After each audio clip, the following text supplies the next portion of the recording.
Elizabeth I, famously the Virgin Queen, Gloriana, queen over a golden age, a female monarch capable of leading her country through both peace and war. But this renowned and popular monarch also had a nasty streak and a temper to match her father's.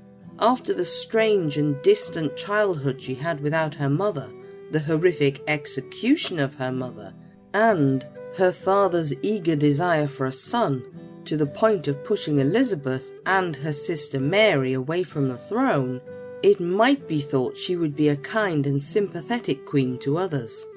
So why wasn't she? A large culprit could be her upbringing. The beginning of Elizabeth's life was a much-awaited event. Everyone was convinced her mother, Anne Boleyn, was pregnant with Henry VIII's much-longed-for son. However, on Sunday the 7th of September, 1533, a baby girl came into the world.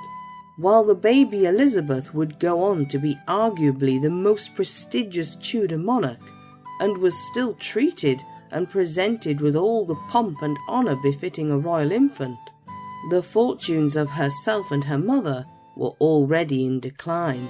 She was placed as an infant into Hatfield House, set up appropriately for a royal princess with her own household. Her mother adored her, ensuring Elizabeth was dressed in the finest satins and that her crib and bed were lined with gold and silver. However, this was an unusual relationship in that Elizabeth saw a lot more of her household than her royal parents.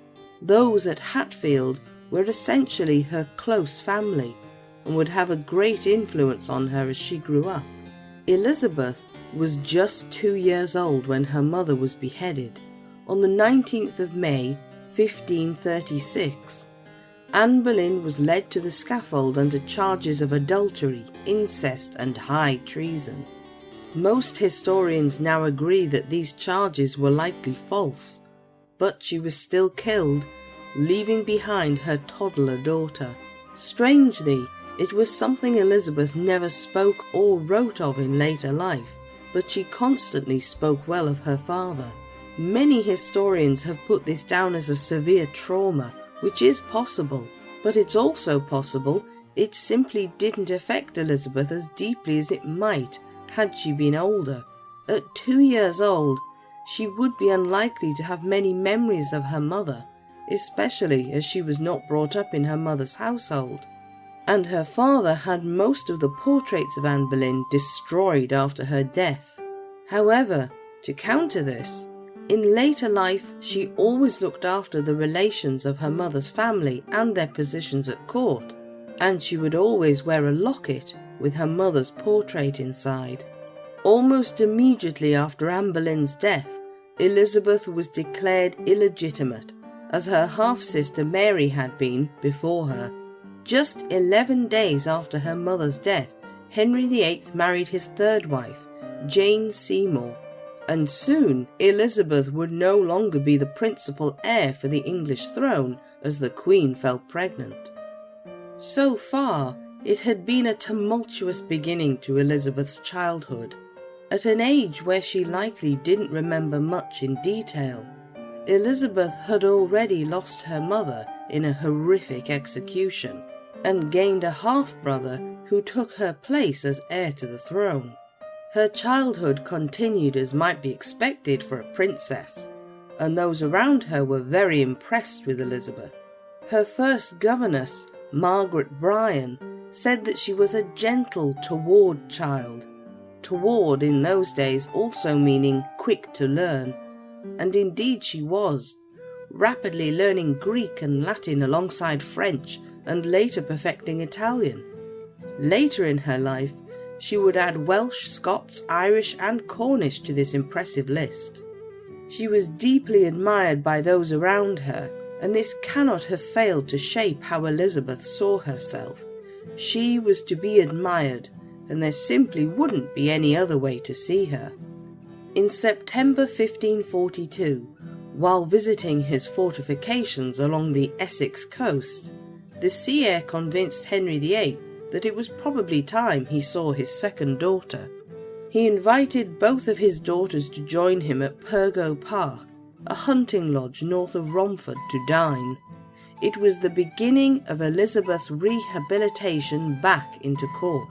Apparently, Elizabeth's father was so impressed with his young daughter, still only 9 years old, that not long after he reversed the decision made so many years before, and restored both Mary and Elizabeth to the succession after their brother in 1544. Elizabeth had not known her father as a wife-murdering tyrant, and now he cultivated a new image for her to remember, one of a loving and attendant father who was also a strong leader, and it was to this image of her father Elizabeth would cling to. In short, Henry VIII gave Elizabeth a valuable lesson in how to rule.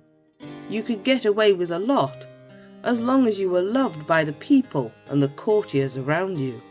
So some elements of Elizabeth's upbringing would have shaped her into understanding that, as a Tudor, she was to be revered and listened to.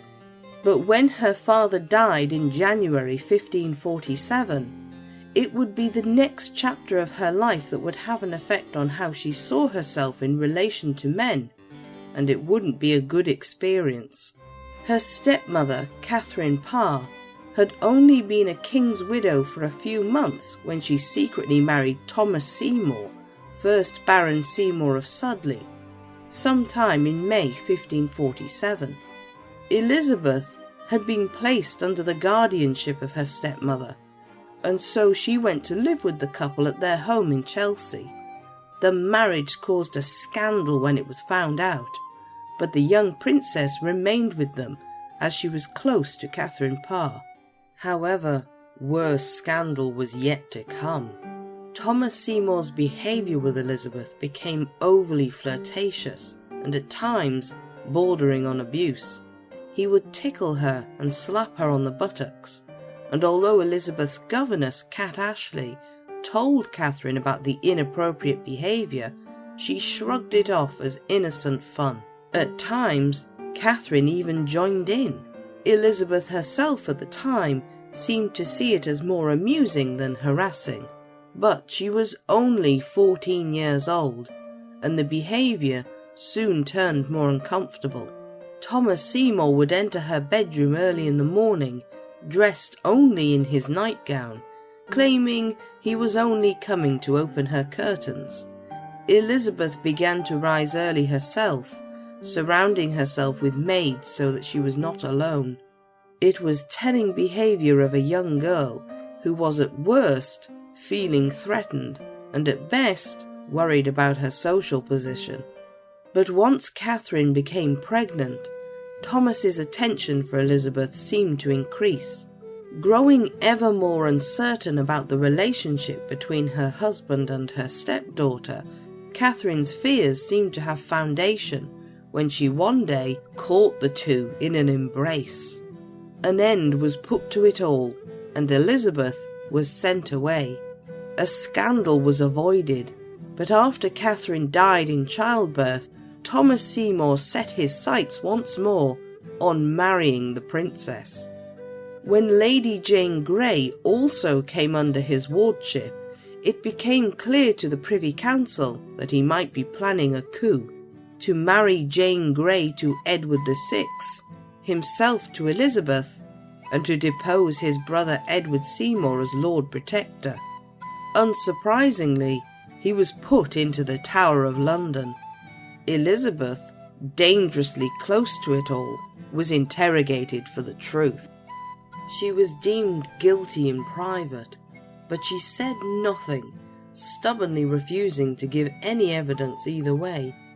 Sir Robert Tyrwhitt, the courtier interrogating her, remarked, "I do see it in her face that she is guilty." In the end, no evidence was needed from the young princess, and Thomas Seymour was beheaded on the 20th of March, 1549. Elizabeth had learned a valuable lesson about being careful with who she spent her time with and how dangerous rumours could be. if you did not distance yourself from them. There is also discussion amongst modern historians how much of Thomas Seymour's behaviour was merely flirtatious, and how much of it was sexual harassment or even abuse. The truth is difficult to unpick, but a fact is that the experience with Seymour left a deep scar on Elizabeth that made her wary of her interactions with men as she grew older. When her younger brother Edward died on the 6th of July 1553, Lady Jane Grey was placed on the throne for less than 2 weeks in a disastrous attempt to secure the throne according to Henry VIII's will. While it wasn't long before Mary swept into the city on the 3rd of August to successfully take the throne as Mary I, Elizabeth must have been watching the events with keen interest.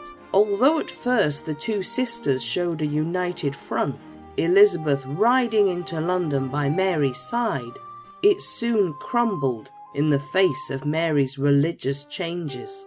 Her faith had never shattered in the face of her father's changes, and Mary had constantly continued to go to Mass in her own home. The fact Catholicism was the religion her mother was so deeply committed to probably meant she felt even more of a need to turn back time and return the country to the papacy.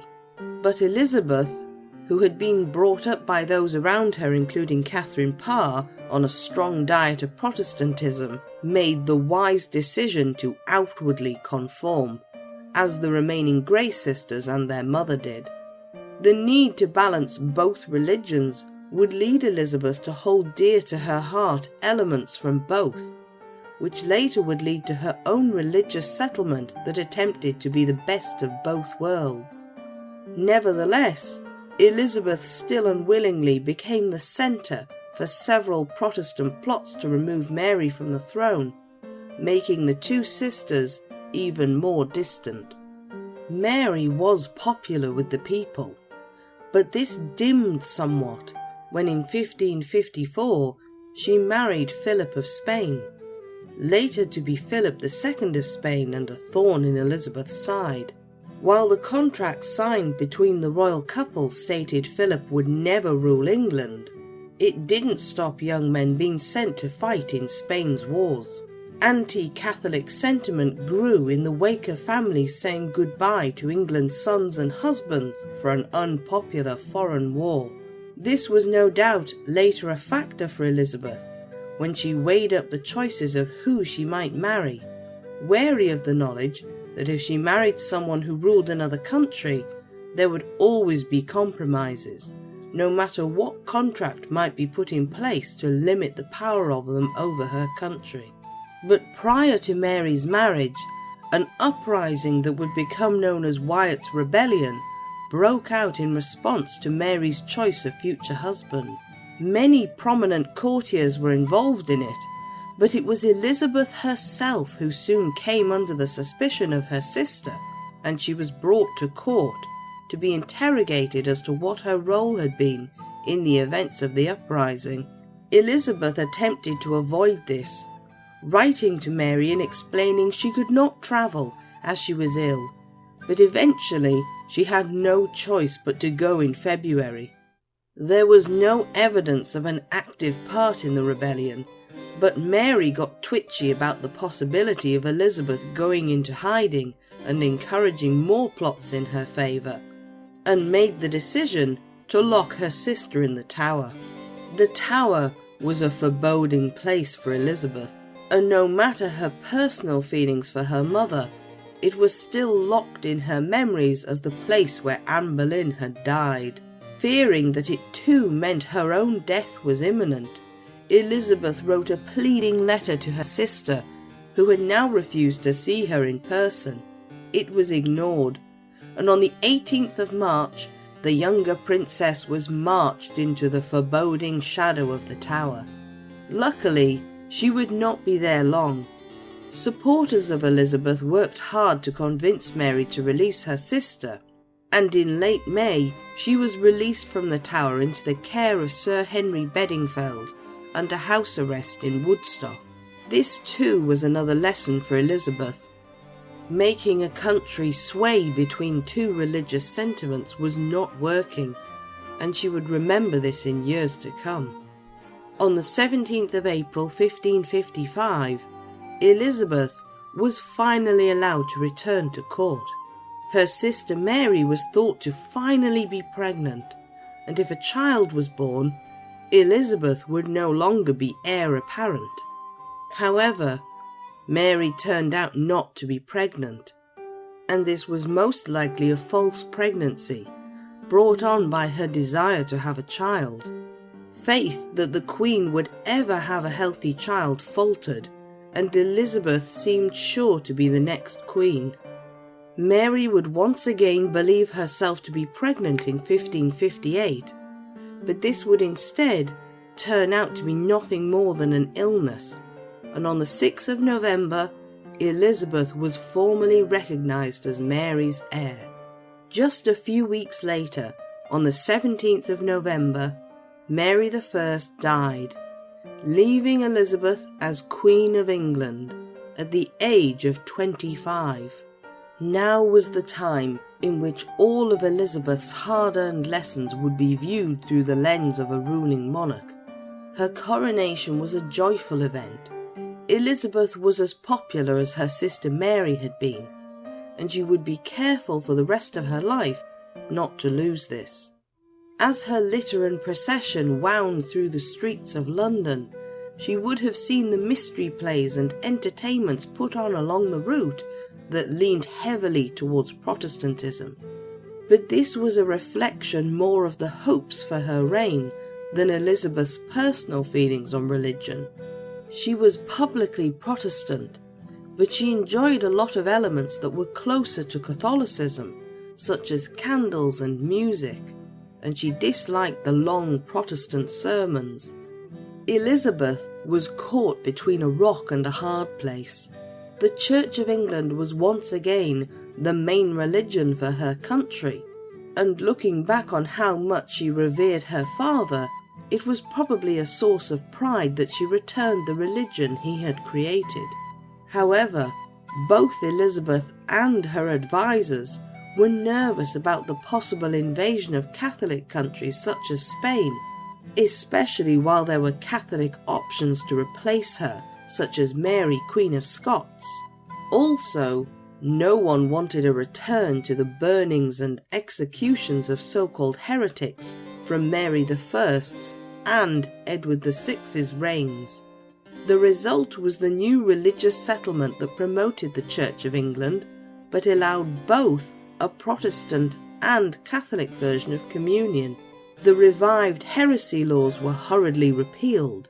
However, it was still made clear that the Church of England was preferred, as a new Act of Uniformity was passed, making attendance at church and the use of the 1552 Book of Common Prayer compulsory.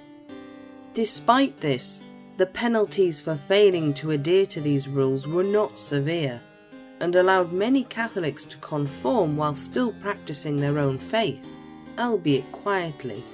Elizabeth had watched and learned from the attempts of her two other siblings to force a religion on people, and she famously stated that she would not make windows into men's hearts. She was aware that she could not prevent people from secretly following the religion of their choosing, but that she could make the Church of England the state religion and push its advantages that way. But Elizabeth also had more personal issues to worry about, that of her marriage. On the one hand, it was the chance to create an heir for the throne of England. People and government liked stability, and knowing there was another ruler in the wings waiting to take over, even if they were young and required a regent, was a significant factor in the peace of the realm. However, choosing who to marry had to be made carefully, as whoever became Elizabeth's husband might weaken her own power the way Mary's was weakened by Philip. It didn't help that Elizabeth's other heirs until she had a child were not easy ones to consider. Her closest heir in terms of kin was her cousin, Mary, Queen of Scots, Elizabeth preferred her, as she was an anointed queen herself, had in her own country shown herself tolerant of keeping both Catholicism and Protestantism, but she herself was Catholic, and this made her the central figurehead for those who wanted to replace Elizabeth. The Queen liked her as an heir, but Parliament did not. The other heirs to the throne were the two remaining sisters of the Grey family, Catherine and Mary. These two ladies, and their older sister Lady Jane, who had been executed many years before, were heirs only by the wills of Edward VI and Henry VIII, who had both stated, if the result of their own hereditary line died out, the women of the Grey family, through their descendancy from Mary Tudor, Henry VIII's sister, would make them next for the throne. Their strongest selling points were that they were Protestant and related to the Tudors. They were Parliament's choice for the most part, but Elizabeth did not like them. She was a woman who fully believed in the regal power of an anointed monarch, and did not appreciate being told what to do by her government, disliking the growth of their power. However, she would have known how important it was to keep her options open. Elizabeth was a queen who was a master of the balancing act, and so who Mary Queen of Scots and Ladies Catherine and Mary Grey married was of supreme importance. Unfortunately, both Catherine and Mary had secret marriages that were unsuitable.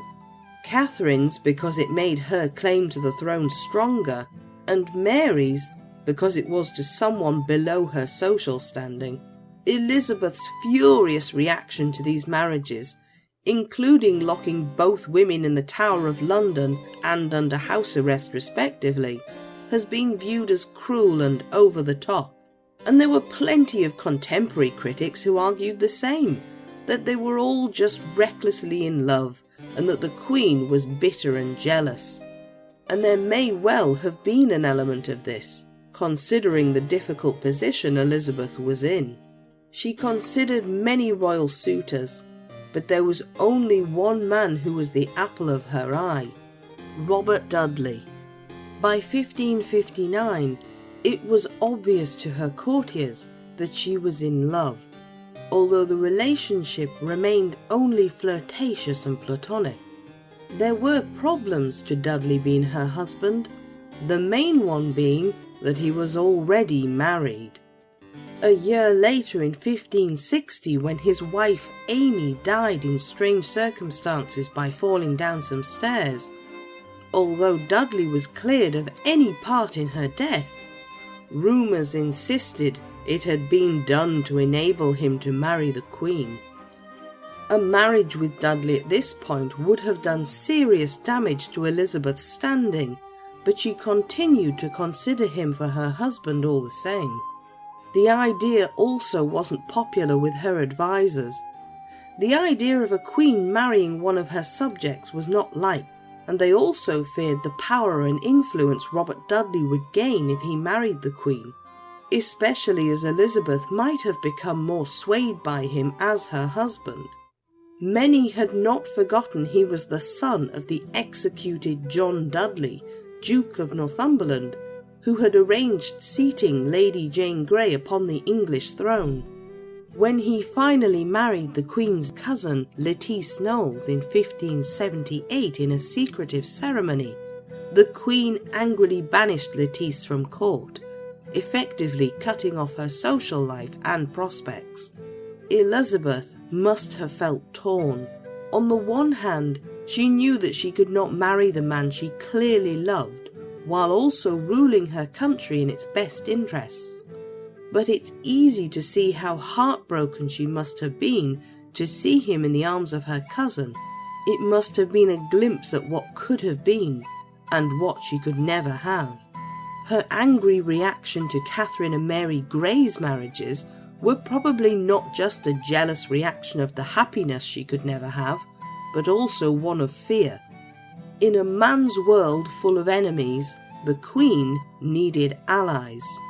Had she been able to marry the Grey sisters to men Elizabeth could trust and would help her position, it would have made her more stable on her throne, as well as solidifying the family unit. But Elizabeth never communicated any of this to them, and it seems she kept them at a distance, possibly to keep herself from the tangled problems of Jane Grey's brief stint as queen. The punishment she doled out to them both, keeping Catherine and her husband Edward Seymour locked in the Tower and then under house arrest, and Mary under house arrest while her husband, Thomas Keyes, went to Fleet Prison, was partly an emotional one, and probably also partly a warning to those who might see them as a way to remove Elizabeth from her throne. Catherine Grey made her position worse by having not one but 2 sons while under arrest, and these were then focused on by Parliament as possible heirs in the case of Elizabeth having none herself, especially as she was female. And this was another possible cause of Elizabeth's causticness, that she had to deal with being a woman in charge in a world dominated by men. Creating her own authority in her own right was difficult. Her sister Mary I had attempted it, but found her marriage gave her the conflict of obeying her husband while ruling her country. Protestant choices for her mainly consisted of foreign princes from the Scandinavian countries, such as King Eric XIV of Sweden, Prince Adolf, Duke of Holstein-Gottorp from Denmark, and in later years King Frederick II of Denmark and Norway. Elizabeth even gave serious consideration to a relation of Philip II of Spain, his cousin Charles II, Archduke of Austria. But as relations with Spain deteriorated, so did the negotiations. As the years went on and her government became more desperate, Elizabeth then turned to the French princes of Valois, Henry, Duke of Anjou, who would go on to become Henry III of France, and later his brother Francis, who then became Duke of Anjou on his brother's accession to the throne. Elizabeth was, by this point, 39 years old, and looking increasingly unlikely to be able to have a child. Francis was 22 years her junior at just 17 years old. The negotiations, however, continued until 1581, and Francis was the only one of her suitors to visit her in person, gifting her a small frog-shaped earring, and the two were said to be close. Elizabeth would have known that this would likely be her last suitor, and knowing how much she loved attention that flattered her, was probably quite happy to have a sweet young man courting her. Many of her privy council were approving of the match initially, and the crisis of her marriage seemed to have been solved. Furthermore, a marriage to Francis, who had declared himself a protector of the Huguenots, would have created an alliance against the Spanish-controlled states of the Netherlands. But as the years went on, more of her advisers turned against the match. Henry III, Francis's brother, also had no children, and Elizabeth was now likely to never have children herself. If Elizabeth died while married to Francis, and he became King of France, England could be swept under French control. Reluctantly, Elizabeth called off the union. She was now to be alone, but turned this to her advantage. Elizabeth would establish herself as the figurehead of a cult of virginity, as the Virgin Queen, married to her country and people. It has often been seen as a brave and clever move, but it must have also been a sad one. In the time Elizabeth lived in, even royal women were brought up to acknowledge they one day would be married and would have children. It must have been a difficult pill to swallow. that she would not marry the man she loved, or even have a companion, and that she would not fulfill her duty by bringing an heir to her throne into the world. While Elizabeth filled this role of Virgin Queen spectacularly, it must have made her less tolerant to those who could flaunt the role she could never fill. But there were, as ever, rumours of disbelief at her being a virgin at all. Years before, in 1559, she had moved Robert Dudley's chambers next to her own, and in 1561 she was bedridden with a mysterious illness that made her body swell. These 2 points led to the belief the Queen had in fact given birth to Robert Dudley's child. But this is highly unlikely for several reasons. One is that she was surrounded at all times by her household advisors and courtiers. The Queen had little chance to be truly alone, and it's very unlikely she would have been able to hide a pregnancy from the prying eyes of spies at court. It's also likely that even an illegitimate heir would have been brought up eventually into the conversation of who would take her throne.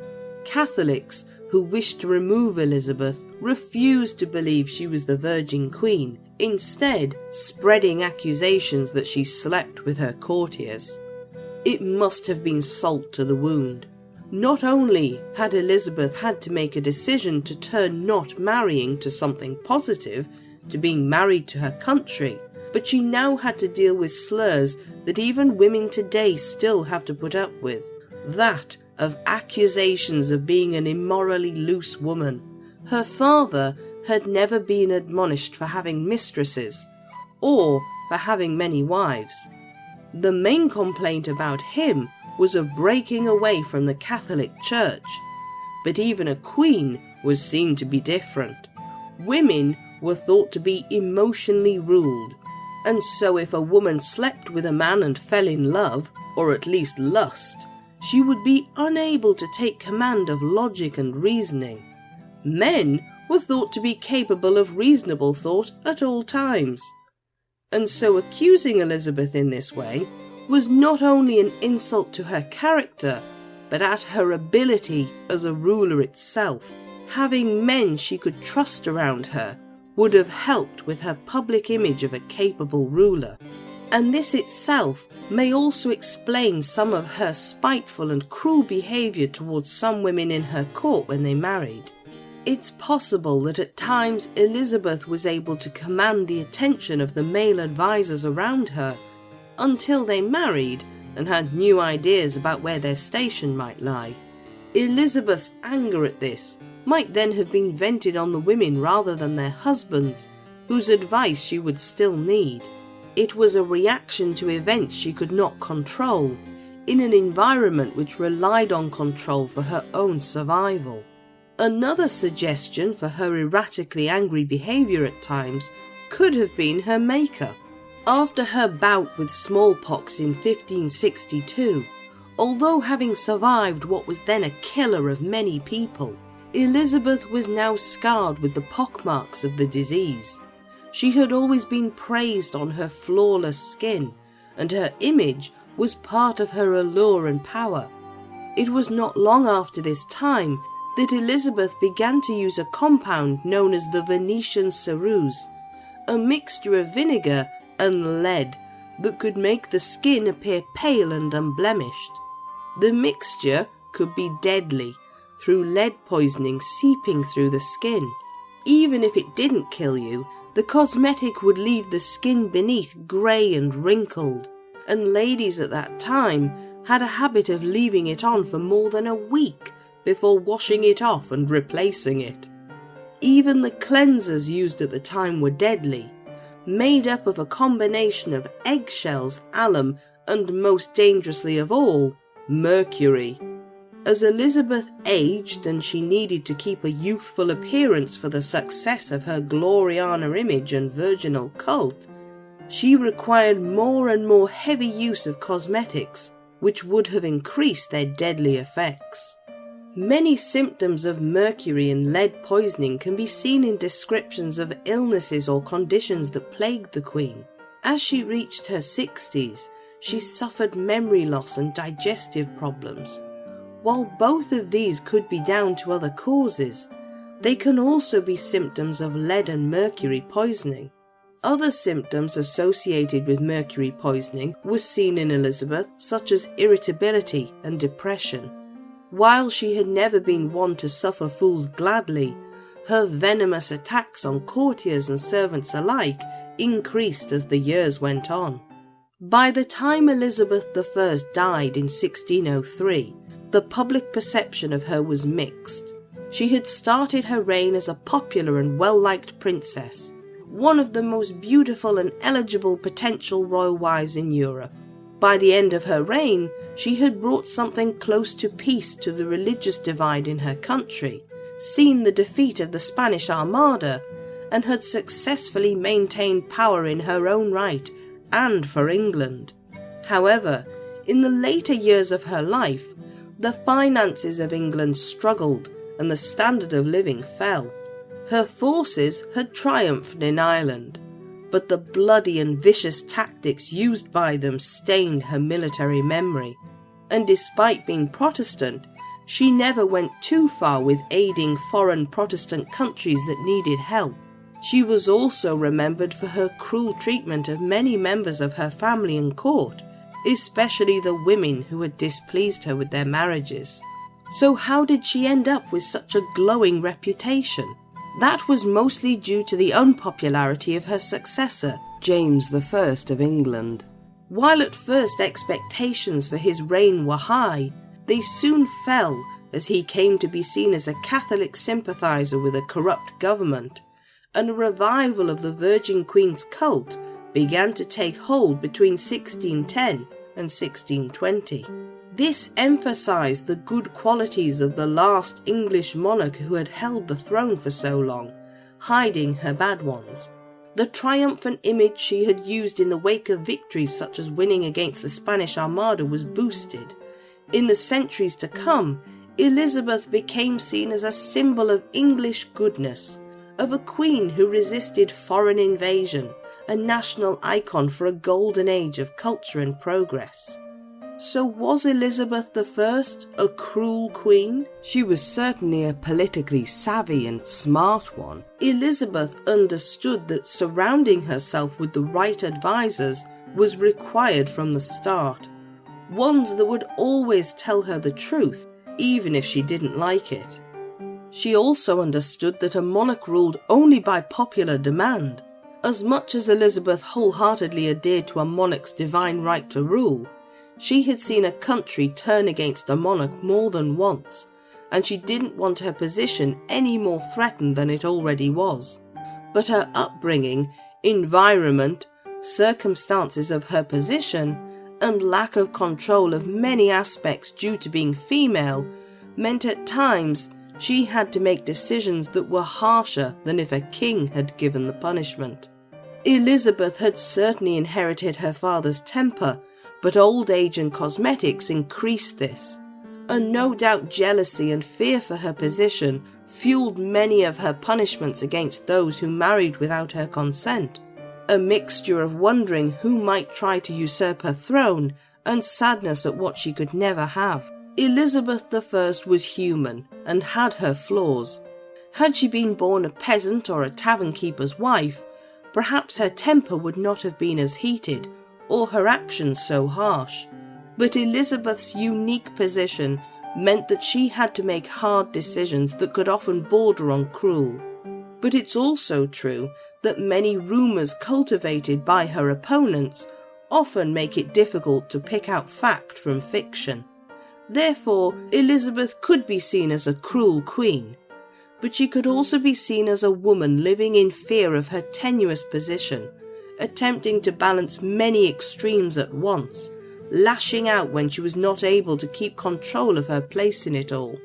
As modern people, it is tempting to look back and wonder why Elizabeth did not attempt to create more opportunities for the women within her court and work with them, perhaps taking them under her wing. But the truth is that it simply would have worked against her place as queen to surround herself with women, at a time when men were seen as the only beings capable of being logical and reasonable. Perhaps it is best to remember Elizabeth as a queen who successfully held her regal position despite living in a world dominated by men who told her she had to live up to the female duties of her day. As a queen who was likely jealous and sad because she was not able to marry the man she loved and knew she would never find happiness as a mother, and lashed out at those who showed her a reflection of what could have been. But despite all this, Elizabeth is also known as the most successful Tudor monarch of them all. If you enjoyed this video, don't forget to like and subscribe so you don't miss any new documentaries.